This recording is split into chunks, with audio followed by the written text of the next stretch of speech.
है। दोस्तों सबसे पहले आप इनका एक स्क्रीनशॉट लेकर एक पेज पर हूबहू लिख लीजिए, फिर हम आपको वर्ड्स को सीखने का एक नायाब तकनीक सिखाते हैं। आइए दोस्तों, करियर में चार चांद लगाने वाली भाषा अंग्रेजी को सीखने के लिए प्रतिदिन हम लोग भाषा की आत्मा कहे जाने वाले वर्ड्स को ग्रामरपुर गांव में हमेशा के लिए सीख जाते हैं, भीड़ से अलग हटकर एक गजब की तकनीक से। दोस्तों आज के हम लोगों का वो हिंदी वर्ड है पृथ्वी, जमीन या धरती। पृथ्वी, जमीन या धरती के लिए हम लोग इंग्लिश में वर्ड्स यूज कर सकते हैं अर्थ, ग्लोब, लैंड। अर्थ, ग्लोब या लैंड ये सभी नाउन्स हैं और यहाँ हिंदी एक और इंग्लिश 3। अब इनको याद कैसे करेंगे तो वो विशेष तकनीक है। प्रलय तो देश नहीं जानता सिवाय इसके कि द अर्थ जो अपनी अक्ष पर घूम रही है उस पर विजय प्राप्त करना है, लेकिन हम लोग इसे कई धुरी में बांट दिए हैं।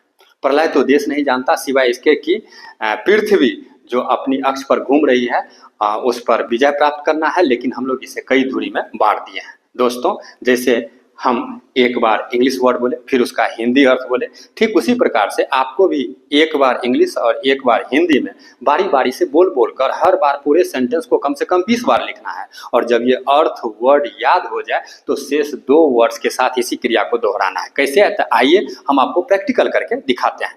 प्रलय तो देश नहीं जानता सिवाय इसके कि द अर्थ जो अपनी अक्ष पर घूम रही है उस पर विजय प्राप्त करना है, लेकिन हम लोग इसे कई धुरी में बांट दिए हैं। प्रलय तो देश नहीं जानता सिवाय इसके कि पृथ्वी जो अपनी अक्ष पर घूम रही है उस पर विजय प्राप्त करना है, लेकिन हम लोग इसे कई धुरी में बांट दिए हैं।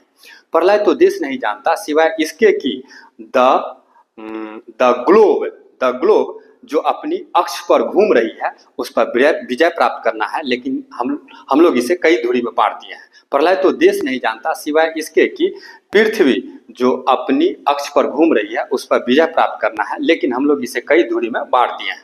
प्रलय तो देश नहीं जानता सिवाय इसके कि द लैंड जो अपनी अक्ष पर घूम रही है उस पर विजय प्राप्त करना है, लेकिन हम लोग इसे कई धुरी में बांट दिए हैं। प्रलय तो देश नहीं जानता सिवाय इसके कि पृथ्वी जो अपनी अक्ष पर घूम रही है उस पर विजय प्राप्त करना है, लेकिन हम लोग इसे कई धुरी में बांट दिए हैं। दोस्तों तो ये था हम लोगों का आज का एपिसोड नंबर 13 जो आधारित था प्राकृतिक आपदा पर। आज बस इतना ही।